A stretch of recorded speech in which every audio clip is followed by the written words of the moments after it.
Okay, so we'll get started. I'll start by introducing us. My name is Olivia Marcus. I'm going to be the moderator and co-presenter.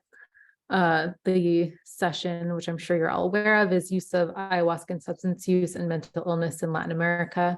Thank you for coming to this session. It's actually not a scoping review of treatment programs in Latin America. We're focusing very specifically on one treatment program that we've been conducting an outcome evaluation of for, well, Brian's been involved for 10 years. I've been involved for about 4 or 5 years. So yeah, I'll introduce, I guess, myself, and then I'll introduce Brian, who will be the first speaker. My name is Olivia Marcus. I'm trained in medical anthropology and social sciences and healthcare, and in public health and socio-medical sciences. Between 2015 and 2019, I conducted field work in the Upper Peruvian Amazon concerning plant medicine and perceptions of mental health and healthcare.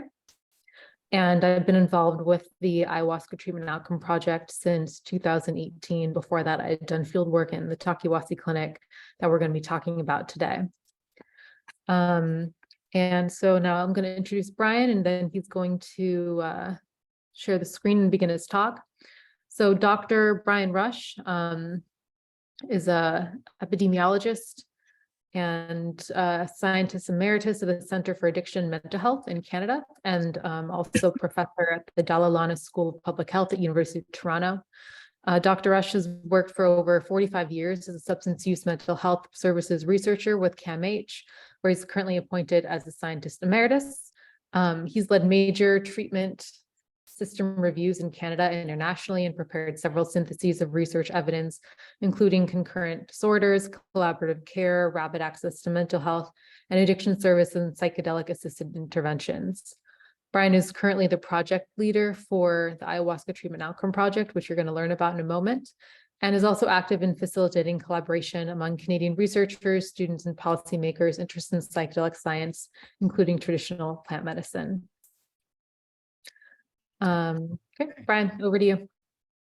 Okay, thank you. I'll first share the screen. Oh, I need the permission to share. Thanks. Again. Oh. It should work now. Sorry about that. Awesome.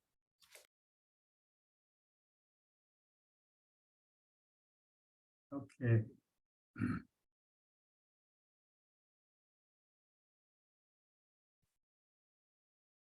So Olivia and I are going to share a presentation, or really share the topic. I'm going to start with these evaluation results from the study that Olivia briefly mentioned. It's an outcome project of a treatment center in Peru. It's called Takiwasi Center. Literally, Takiwasi, I think, is a Quechua term, if I'm not mistaken, Olivia, for the house that sings.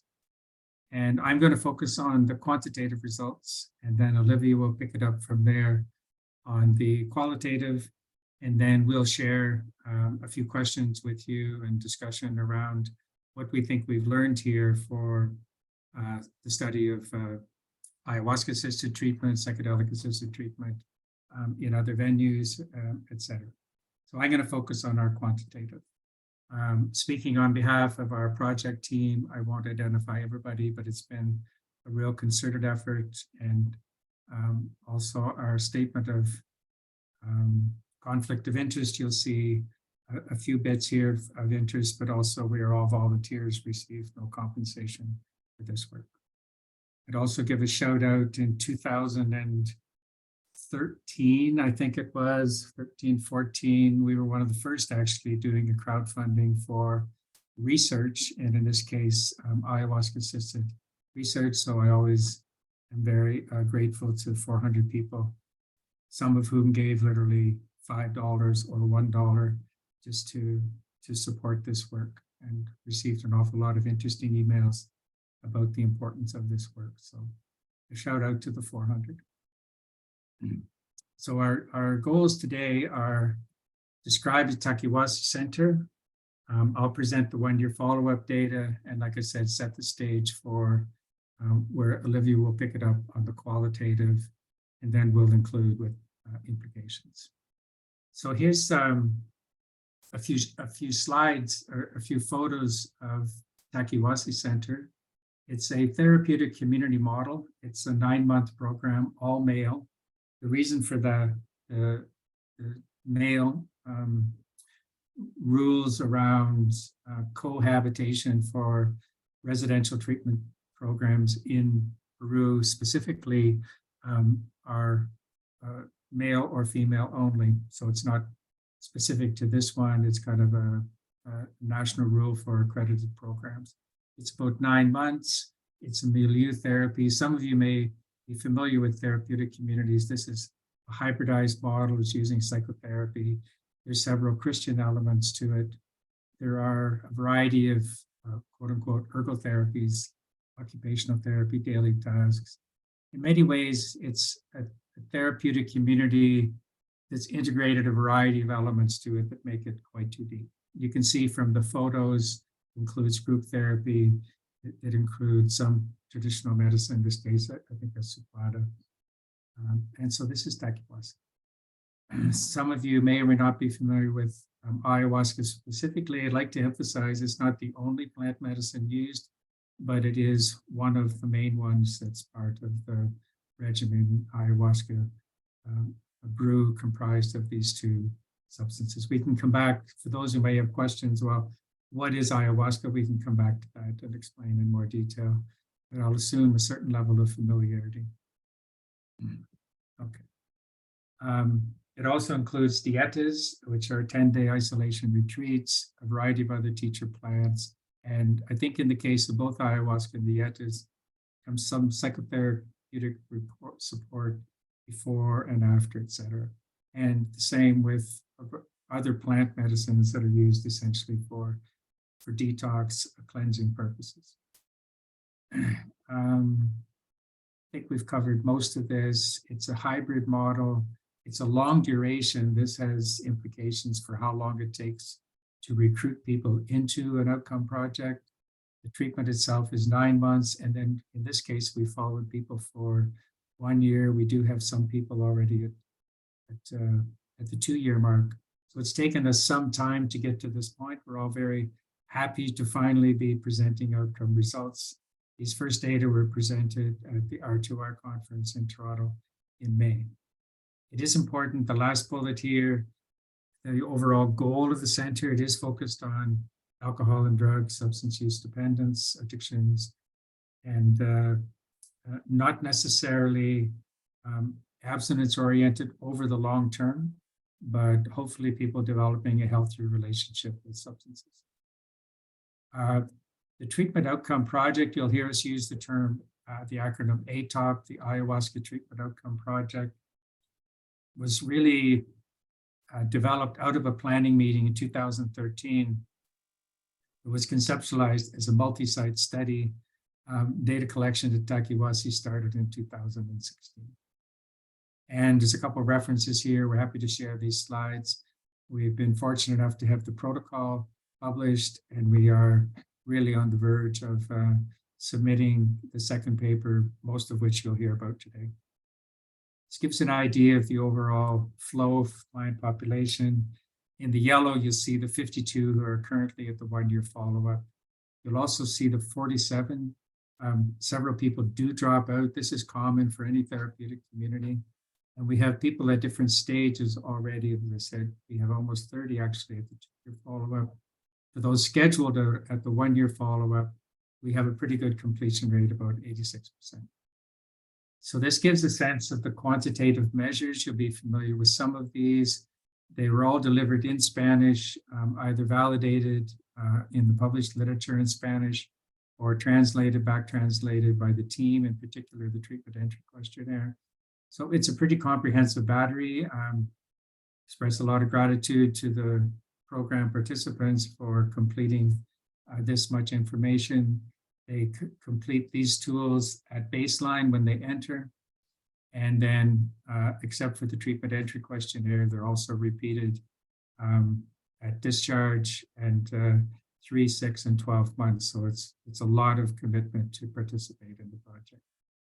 So who comes to Takiwasi? We're going to focus here on the 52 who've made it so far to the 1-year follow-up. Remember, this program is located not directly in the Amazonian jungle, but pretty close to it.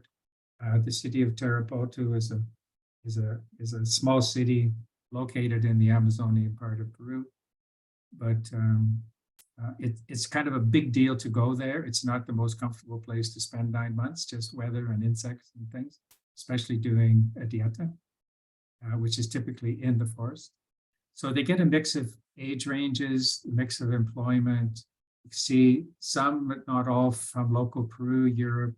The proceedings are conducted in Spanish. It's a little bit challenging to participate if you don't speak Spanish. A mix of religion, Christian or none. And this gives a bit more of a clinical profile. You see many have come here with previous treatment experience. Again, this is not unique to Takiwasi. It takes often several tries.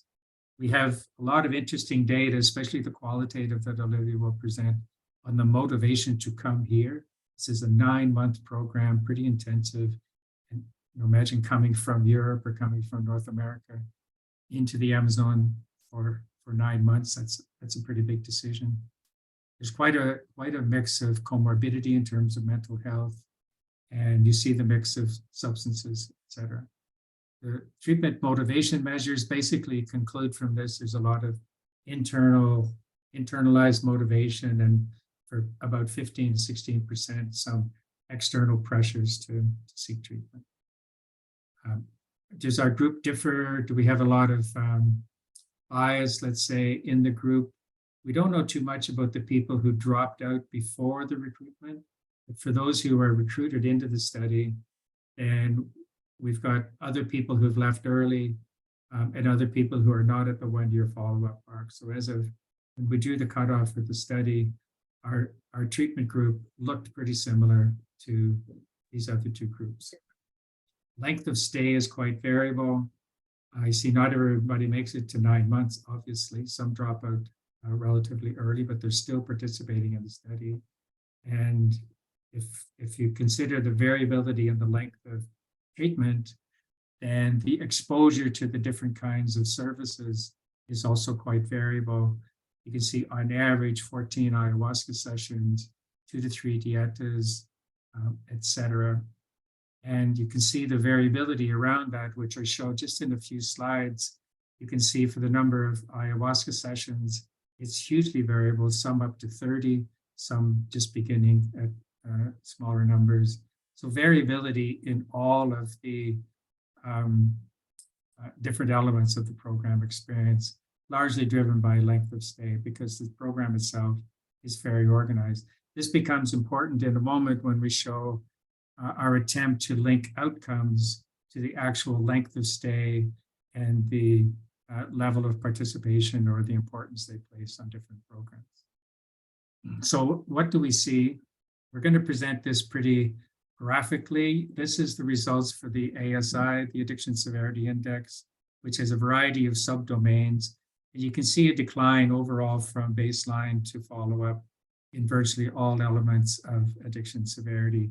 And this slide here, the takeaway is basically in the shade, that these changes over time looked at individually are statistically significant. For the Beck depression and anxiety, we also see a decline, and these are also statistically significant. For quality of life, there's 2 single item measures, one overall quality of life and the other satisfaction with your health. These are increasing. So what you're seeing here is pretty positive results as far as bivariate analysis, kind of looking at each individual outcome on its own. And those are significant.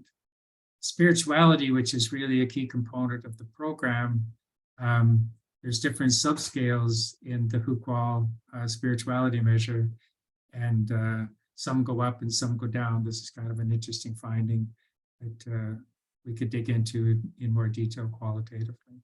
But the point is, spirituality is not a unidimensional kind of concept. Importance of individual variation, we're able to plot the data this way, which is kind of interesting.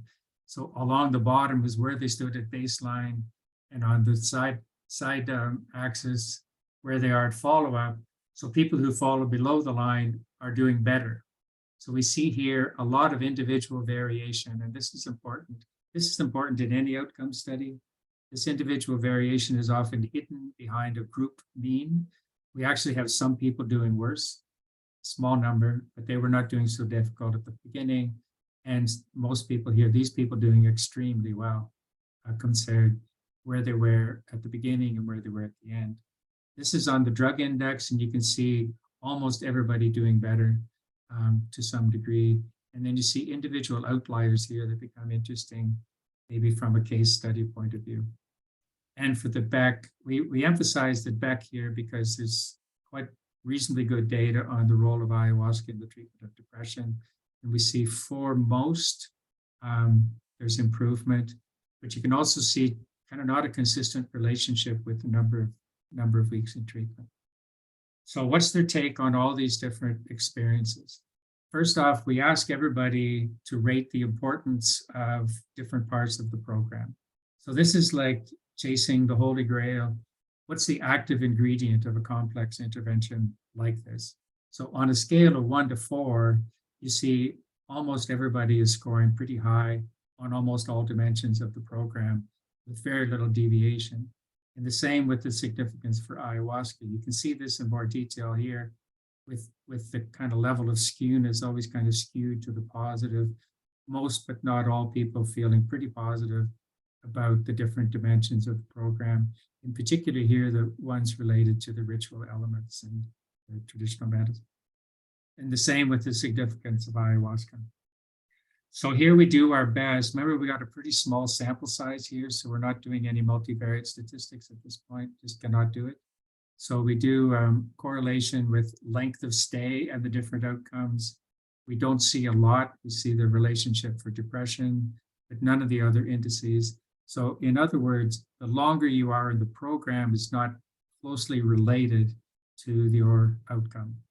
Secondly, the different ratings of importance. Again, we don't see a lot of statistical significance for positive directions, but not statistically significant between the people's perception of each individual program, at least from a quantitative point of view. The overall satisfaction with Takiwasi is pretty high. People feel pretty positive about their experience, but again, not everyone. And in general, when you look at the individual items on the client satisfaction scale, you see the highest ratings here, like overall quality. Did the program meet your needs? Did you get help? So they're generally pretty positive feelings, but the ratings here, would they recommend or would they come back? Olivia will probably comment on this. In general, people are reluctant to recommend a program like this for others without knowing kind of maybe their background or kind of specifics of what they needed. In others, I don't think they were recommending it as a program for everyone. And that's the end of my part. I'd like to thank you so far for your attention, and I'm going to turn it over to you, Olivia. Great, thank you, Brian. Let me share my screen.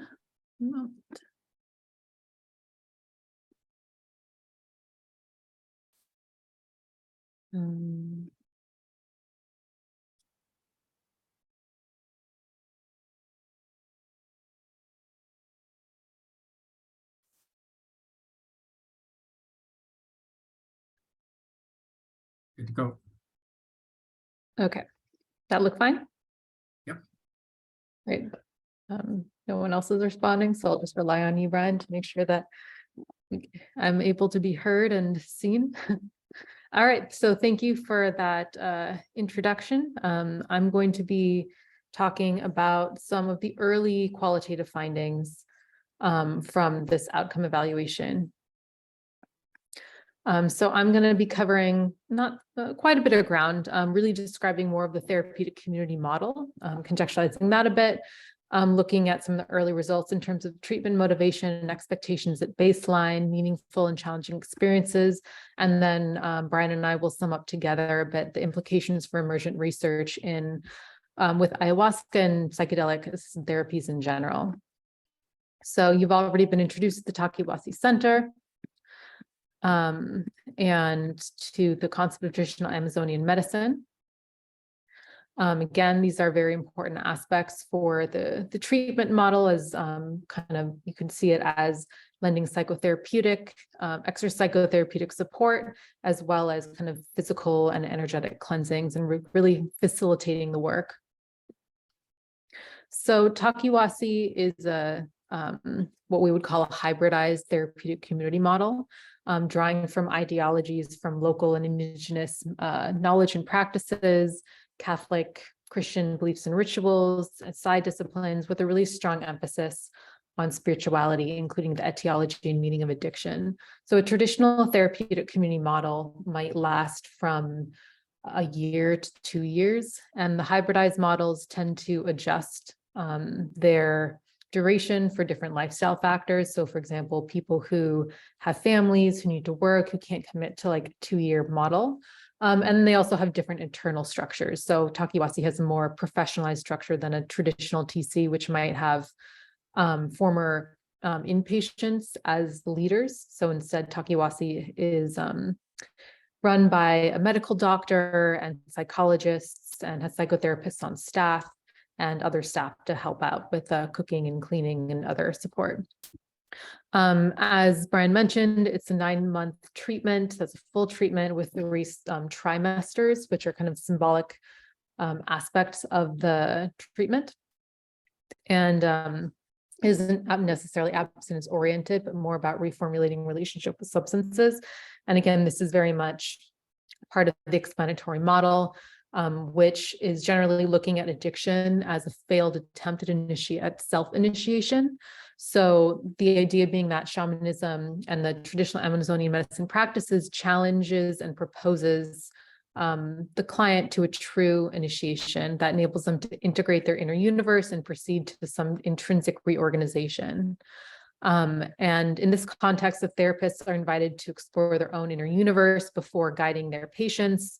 And the acknowledgement of a sacred dimension is a condition for proper therapeutic action and an efficient cure of the addiction.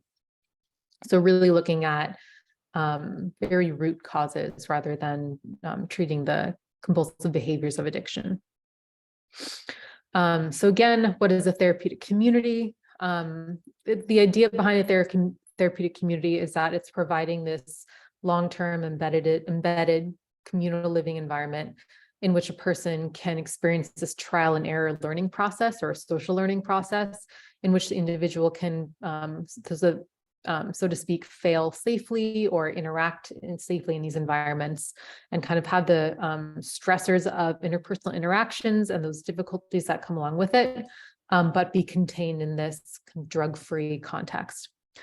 And the theory is that in this process, the clients are able to develop certain so-called immunity factors during the treatment stage, immunity such as socialization, psychological improvement, recognizing one's triggers, developing new coping skills, and developing social networks of people who aren't using substances.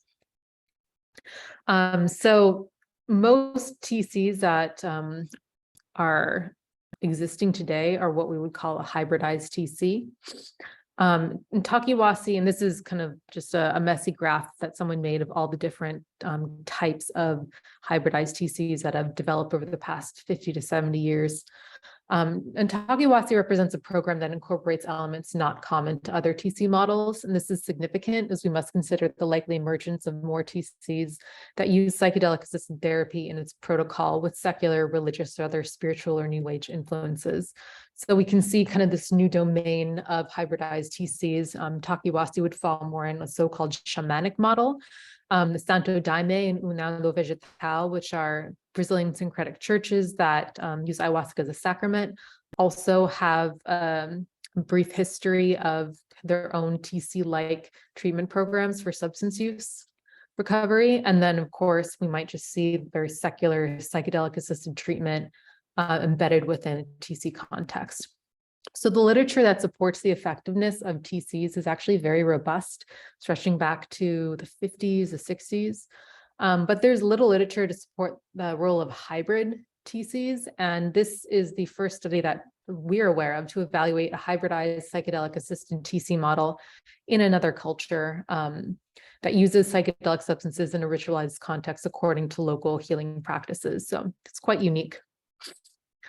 You've already been introduced to the Ayahuasca Treatment Outcome Project, and we refer you to our protocol paper to learn a bit more deeply about the methods, both quant and qual, and to our upcoming one-year results. So this is just a little example focusing in on the qualitative questions that we're trying to triangulate to really ask the why and the how that we have learned from the quantitative results. So really looking at motivation for treatment, experiences in treatment, different dimensions of recovery capital, relationships, perceptions of relationships between mental health, physical health, and substance use. And if there's a big, significant variation among patients in their perception of how severe their issues are. And then this is just to give you a little flavor of the code tree that we created at baseline, which just kind of goes over themes concerning decision to come to Takiwasi, who made it, why did they make it, determination to stop or modify substance use, their treatment objectives, and different dimensions of recovery capital. So focusing in on our qualitative sample, we coded the baseline interviews until saturation, which ended up being 26 participants. And then we chose 19 for further analysis based on completion of 2-year follow-up data.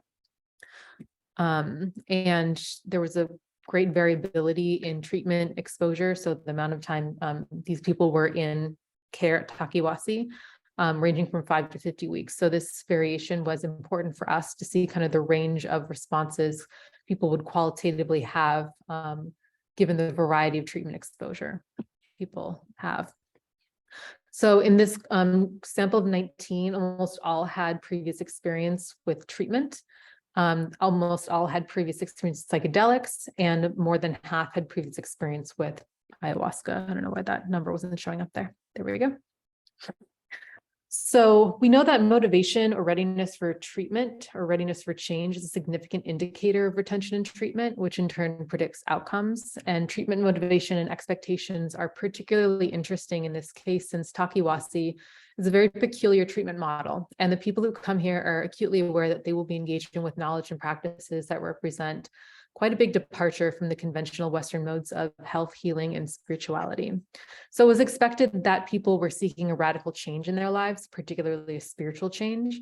And it's significant that many people also express their comfort and in many ways desire to be housed within this medicalized and psychologized model, and believe in the efficacy of this combination of psychotherapy with the work with the plants. And this was often expressed in terms of this desire to get to the root of addiction. And finding oneself. So you'll see here from these quotes, the fact of having some government certification and health professionals around was highly important. So these participants were not only looking for an ayahuasca retreat or plant medicine treat, they were looking for a very structured and psychotherapeutic and somewhat medicalized treatment program. So you can see this person, a mix of mental health professionals and curanderos, local healers. Other places don't have this. It's very stable. There's a relationship with the government. I read that Takiwasi has government certification from the state, medical certification, very good professionals in ayahuasca, right? And this person had previously gone to another center that just served ayahuasca and did some diets.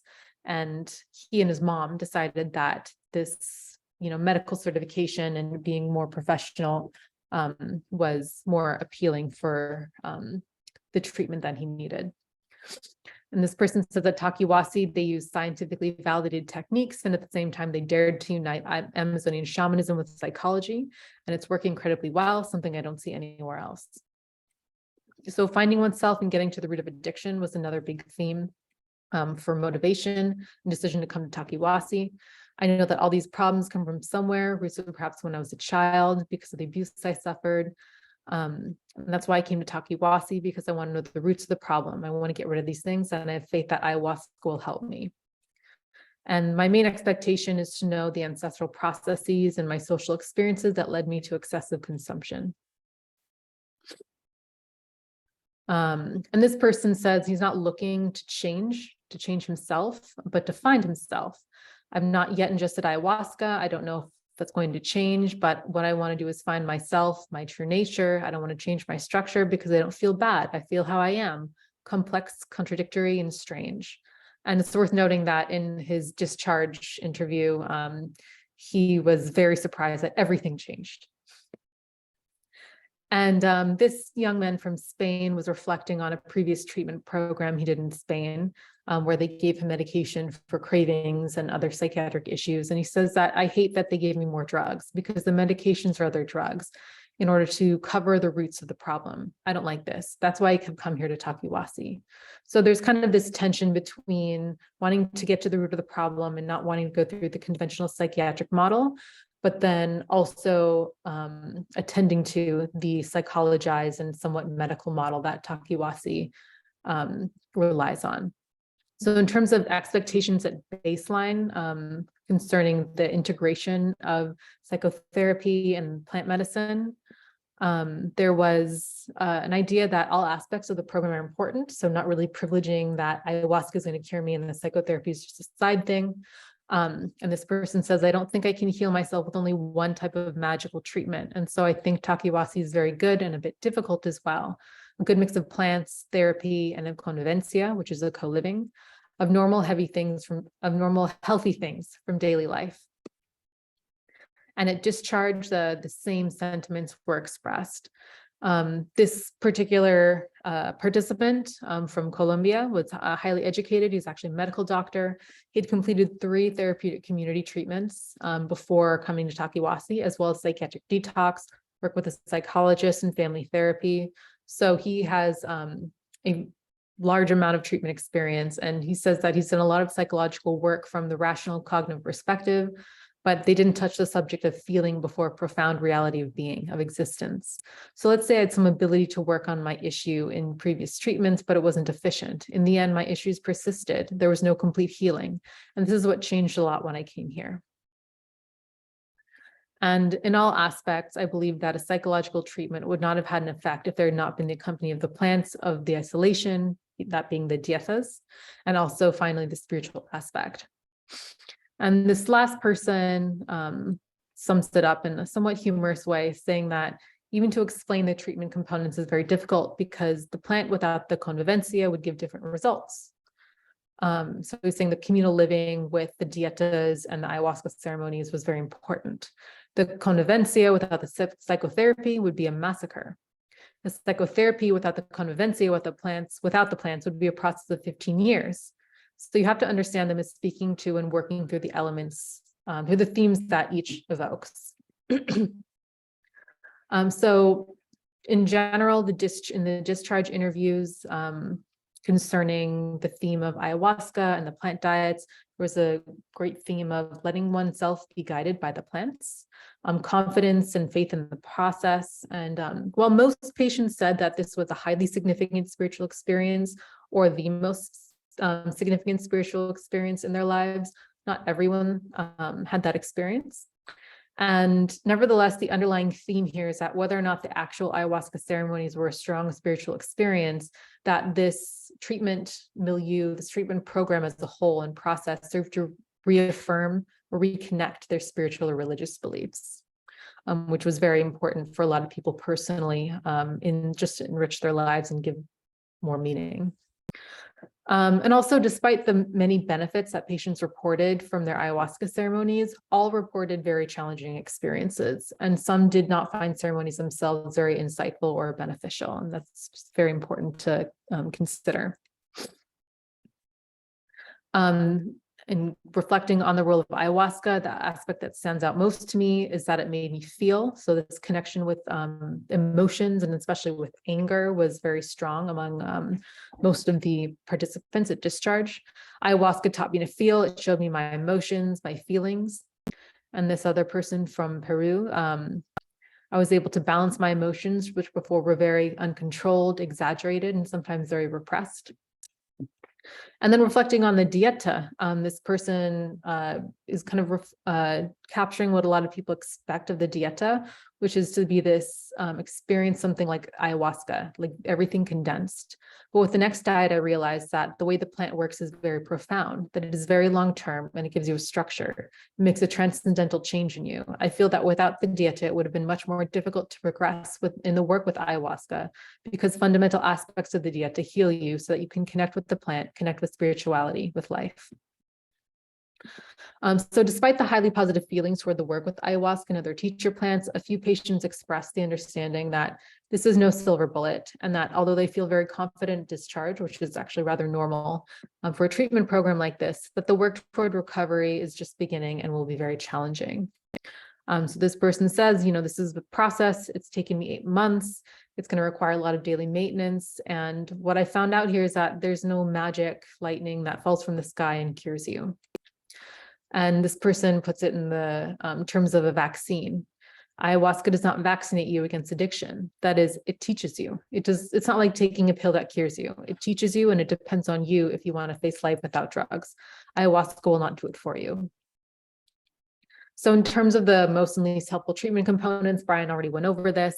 Rating distributions show very little variance, which is where the qualitative becomes quite interesting, because we can see that everyone likes everything, or at least has an appreciation for their efficacy.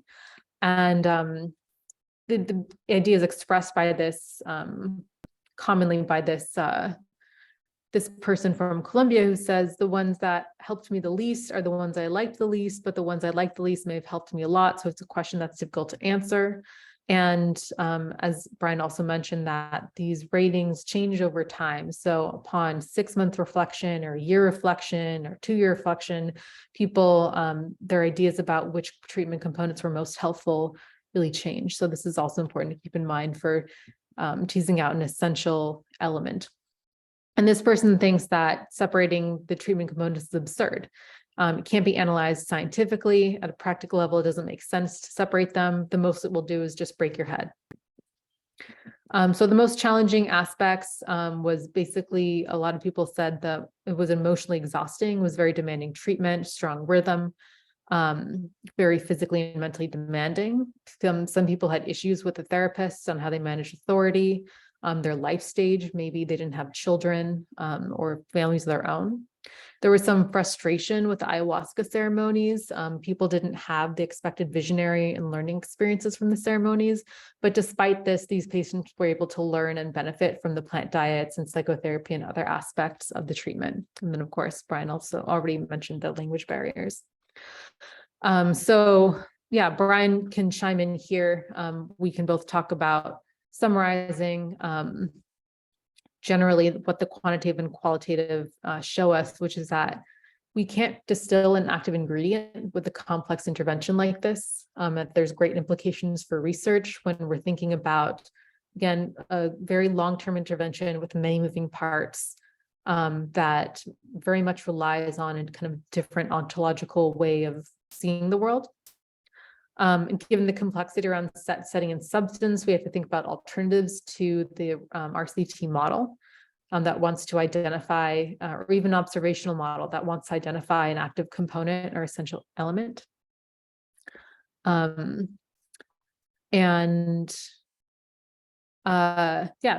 the question of who are these interventions for, how sustainable are the outcomes. Takiwasi doesn't have any formal follow-up protocol for long-term care post-treatment or follow-up post-treatment. And this is something we really have to think about for the future of addiction recovery programs that involve psychedelic interventions.